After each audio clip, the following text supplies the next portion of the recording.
राज्यातून नव्हे तर संपूर्ण भारत देशातून सर्व शेतकरी बांधव आपल्या ह्या किसान 2025च्या प्रदर्शन पाहण्यासाठी आलेले आहेत। या प्रदर्शनामध्ये शेतकरी बांधवांसाठी माननीय पंतप्रधान देशाचे मोदी साहेब यांच्या स्वप्नातील भारत या अनुषंगानं या आपल्या भारत देशामध्ये आधुनिक टेक्नॉलॉजीच्या माध्यमातून जे शोध लागले आहेत त्या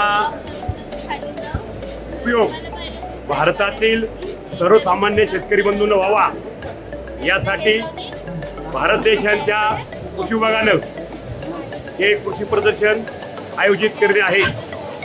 गेल्या मंगळवारी या प्रदर्शनाचं उद्घाटन सर्वसामान्य शेतकऱ्यांच्या हातून झालेलं असून 4 दिवस हे प्रदर्शन राहणार असून रविवारी याचा समारोप होणार आहे। माझी सर्व शेतकरी बांधवांना आपल्या माध्यमातून विनंती आहे की आपण देखील या माहितीचा उपयोग करून घेऊन आपल्या शेतामध्ये याचा उपयोग करावा ही नम्र विनंती।